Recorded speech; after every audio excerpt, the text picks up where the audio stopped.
Assalamualaikum warahmatullahi wabarakatuh. Perkenalkan, nama saya Mutiara Nurbanisa, NIM 4318018 sebagai moderator dan penyaji 4. Kemudian rekan saya Ira Safitri, NIM 4318056 sebagai penyaji 1. Kemudian Yayu Novianti Saputri, NIM 4318076 sebagai penyaji 2. Kemudian Darul Anzuar, NIM 4318106 sebagai penyaji 3. Kami dari kelompok 4 akan menjelaskan materi mengenai strategi proses dan perencanaan kapasitas. Selanjutnya materi akan disampaikan oleh penyaji 1. Pengertian strategi proses. Strategi proses adalah pendekatan organisasi untuk mentransformasi sumber daya yang dimiliki menjadi barang dan jasa. Tujuan dari strategi proses adalah untuk menemukan jalan dalam memproduksi barang dan jasa yang dapat memenuhi kebutuhan konsumen dan spesifikasi produk dalam keterbatasan biaya dan keterbatasan manajerial yang lain. Kedua, 4 strategi proses. Hampir setiap barang dan jasa dibuat dengan menggunakan beberapa variasi strategi proses.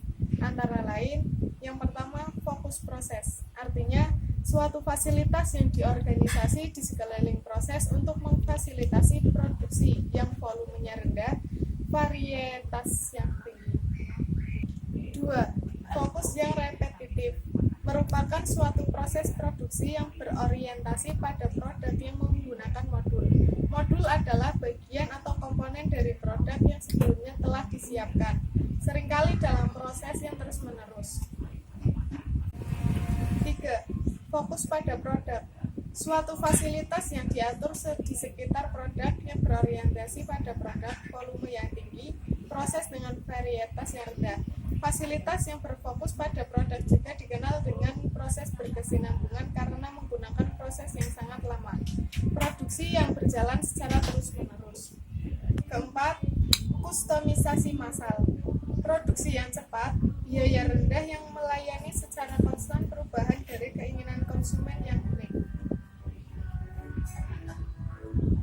Kustomisasi massal berhasil memerlukan sebuah sistem dengan volume tinggi, di mana produk dibuat berdasarkan pesanan, bukan berdasarkan ramalan. Ya, terima kasih atas waktunya. Saya Darul Anzuar sebagai penyaji 3 akan menjelaskan sedikit tentang perencanaan kapasitas. Jadi, berbicara mengenai strategi proses itu tidak terlepas dari yang namanya perencanaan kapasitas. Jadi, perencanaan kapasitas ini adalah suatu strategi, putusan strategi untuk membangun sumber daya yang lebih baik bagi perusahaan secara keseluruhan. Ya, kemudian ada jenis-jenis perencanaan kapasitas. Jadi di sini perencanaan kapasitas itu ada 2 jenis. Yang pertama ada kapasitas desain, yang kedua ada kapasitas efektif. Nah, di sini kapasitas desain adalah output maksimum sistem secara teoritis dalam suatu periode waktu tertentu. Nah, biasanya ini berdasarkan kondisi idealnya dan biasanya dikaitkan dengan pada tingkat keluaran pada waktu tertentu saja. Misalnya seperti jumlah nota pada hari Minggu, pada mingguan, bulanan ataupun tahunan. Itu yang kedua, ini ada kapasitas efektif. Nah, kapasitas efektif ini adalah kapasitas di mana perusahaan berusaha mencapai hambatan yang tersedia saat ini. Kapasitas efektif ini juga seringkali dipandang lebih rendah dari kapasitas desain karena tempat kapasitas untuk versi produk yang terdahulu ataupun campuran itu berbeda dari apa yang diproduksi saat ini. Seperti itu. Kemudian ada perencanaan kapasitas yang dilihat dari horizon waktu, di mana di sini dibagi menjadi 3. Yang pertama ada kapasitas jangka pendek, kapasitas jangka menengah, kapasitas jangka panjang. Yang pertama kita bahas dulu jangka pendek. Di sini kapasitas jangka pendek ini kisaran waktu antara tidak lebih dari 3 bulan. Nah, perencanaan kapasitas jangka pendek ini dikaitkan pada proses penjadwalan harian atau mingguan. dan menyangkut pembuatan penyesuaian untuk menghapus antara pengeluaran yang direncanakan ataupun pengeluaran yang nyata. Nah, biasanya ini bersifat hal yang mendadak yang terjadi di masa yang akan datang. Seperti itu. Kemudian perencanaan keputusan jangka pendek ini mencakup alternatif seperti kerja lembur, pergantian personalia atau pemindahan personalia ataupun pergantian routing produksi. Kemudian yang kedua ada kapasitas jangka menengah. Ini rencana-rencana bulanan atau kuartal untuk 3 bulan sampai 18 bulan atau yang akan datang dalam periode ini. Nah, kapasitas ini juga bervariasi karena alternatif seperti penarikan tenaga kerja ataupun peralatan-peralatan yang bukan utama. Ini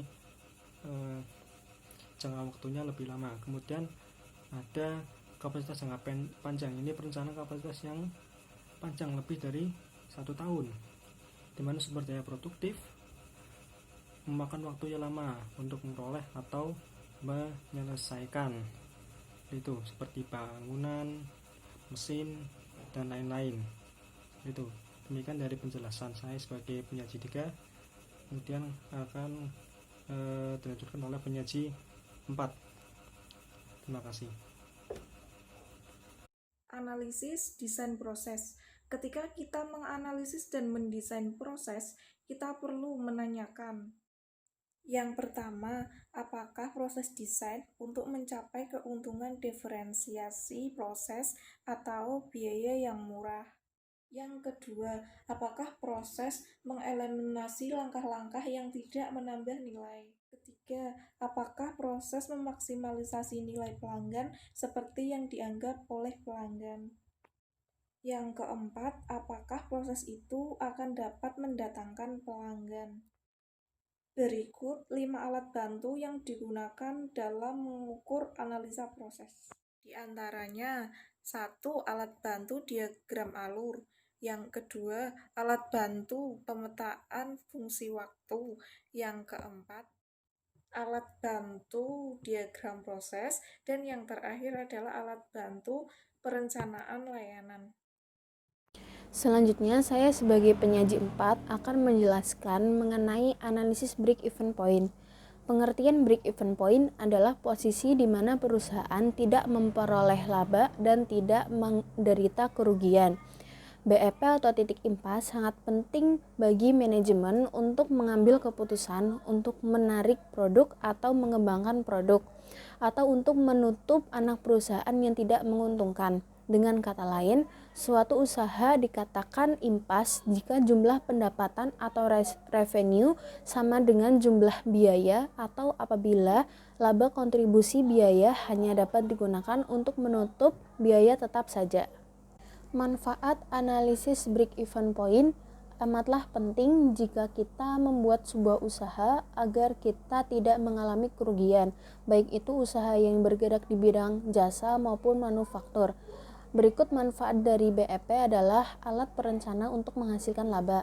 Yang kedua, memberikan informasi mengenai berbagai tingkat volume penjualan serta hubungannya dengan kemungkinan memperoleh laba menurut tingkat penjualan yang bersangkutan. Yang ketiga, untuk mengetahui hubungan volume penjualan yang diproduksi, harga jual, dan biaya-biaya yang dikeluarkan, sehingga laba perusahaan akan diketahui.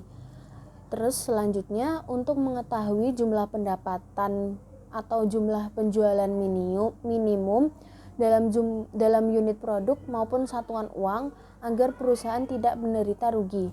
Kemudian mengevaluasi laba perusahaan secara keseluruhan. Kemudian mengganti sistem laporan yang tebal dengan grafik yang mudah dibaca dan dimengerti. Selanjutnya, sebagai bahan pertimbangan untuk menentukan harga jual. Sebagai bahan atau dasar pertimbangan dalam pengambilan keputusan terhadap jumlah penjualan minimal yang harus dipertahankan agar perusahaan tidak mengalami kerugian. Selanjutnya yaitu metode perhitungan break-even point. Pada umumnya, metode perhitungan break-even point mempunyai 3 metode, yaitu metode persamaan, metode margin kontribusi, kemudian metode grafis. Ketiga metode tersebut pada umumnya memiliki hasil yang sama, namun memiliki perbedaan pada bentuk atau variasi dari persamaan laba rugi kontribusi. Selanjutnya yaitu metode persamaan. Metode persamaan atau equation method adalah metode yang berdasarkan pada pendekatan laba rugi dengan persamaan dasar sebagai berikut, yaitu penghasilan total sama dengan biaya total penghasilan total sama dengan biaya variabel ditambah biaya tetap. Persamaan tersebut dapat diuraikan dengan rumus berikut. PX sama dengan A plus BX. P sama dengan harga jual per unit, X sama dengan unit produk yang dijual atau yang diproduksi, sedangkan A sebagai total biaya tetap, B sebagai biaya variabel setiap unit produk. Selanjutnya yaitu metode margin kontribusi. Menurut Shimamura, metode kontribusi unit atau metode margin kontribusi merupakan variasi dari metode persamaan. Setiap unit atau satuan produk yang terjual akan menghasilkan jumlah margin kontribusi tertentu yang akan menutup biaya tetap. Metode kontribusi unit adalah metode jalan pintas di mana harus diketahui nilai margin kontribusi. Margin kontribusi adalah hasil pengurangan pendapatan dari penjualan dengan biaya variabel. Sedangkan rasio margin kontribusi adalah margin kontribusi dibagi dengan penjualan. Untuk mencari titik impas, rumusnya adalah BEP unit biaya tetap dibagi biaya margin kontribusi per unit.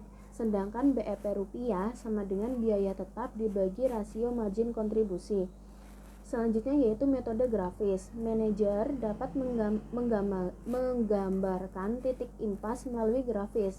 Grafis titik impas akan menunjukkan volume penjualan pada sumbu X atau garis horizontal dan biaya akan terletak pada sumbu Y atau garis vertikal. Sedangkan titik impas akan terletak pada perpotongan antara garis pendapatan dan garis biaya. Garis sebelah kiri garis impas menunjukkan sisi kerugian, sedangkan sisi kanan menunjukkan sisi laba. Dengan metode grafis, manajer dapat menghindari metode matematis pada waktu tingkat penjualan yang berbeda yang tengah dipertimbangkan. Metode grafis akan membantu manajer dalam mengevaluasi akibat perubahan tahun lalu dan dapat memproyeksikan volume penjualan pada tahun yang akan datang. Sekian presentasi dari kelompok 4. Selanjutnya, apabila ada pertanyaan, silakan disampaikan melalui WA Group.